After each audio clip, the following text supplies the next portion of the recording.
Welcome back everybody, Mike here. Deer season is officially on hold for a little while. I'll tell you what's going on. We've been seeing some deer, but everything's all out of whack. We have a serious coyote problem. And a little disclaimer here, I am not a professional coyote hunter. Probably not even an amateur coyote hunter. We never really had them around here. You know, occasionally you'd catch one on a trail camera or maybe see one when you're deer hunting, but we're hearing them all the time now. So yesterday I was deer hunting, not seeing much, and I figured I'd take a ride up to the old apple orchard where I did that clearing project over Labor Day. Well, anyway, I'm in the Ranger and I have my crossbow and I was kind of moving up to that area, and in the neighbor's field about 200 yards away I see two huge coyotes, and the one was real dark, almost black, and the other one was lighter color, and the darker one was bigger. Must have been the male, and they were over there for 45 minutes, and I watched them for a little bit, took a couple pictures with my phone. All I had was a crossbow with me at 175, 200 yards, not really the right tool for the job.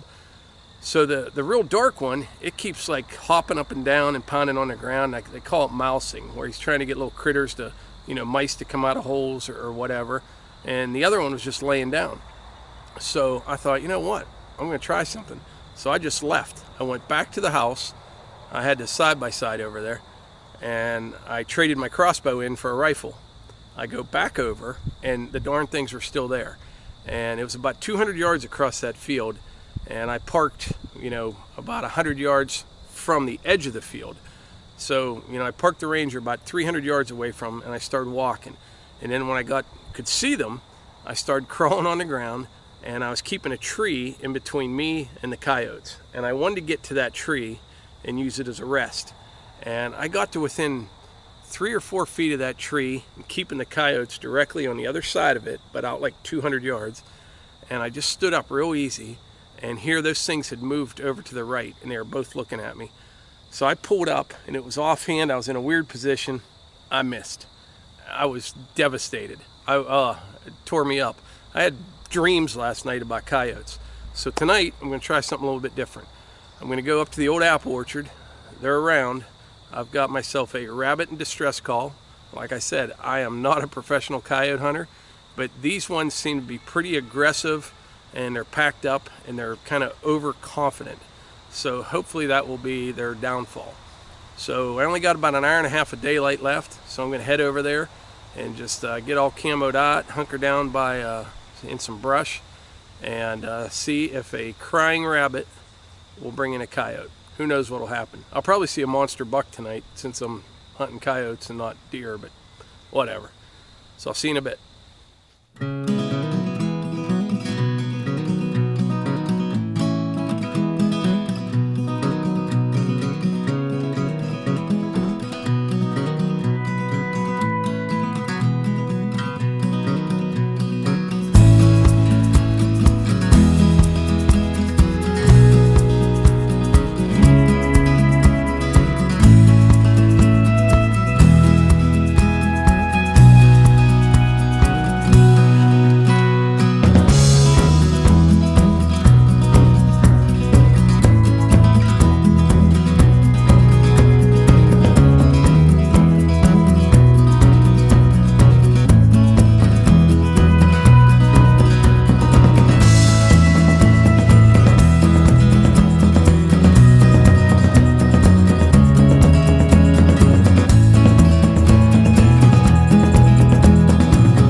Well, no luck tonight. I did see one deer on the way over and 4 or 5 by my tree stand down behind the pond on the way back.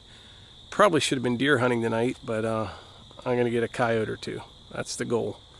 So we'll see what happens. But anyway, sorry I didn't get one tonight. And if you enjoy these videos, please click subscribe and hit the like button.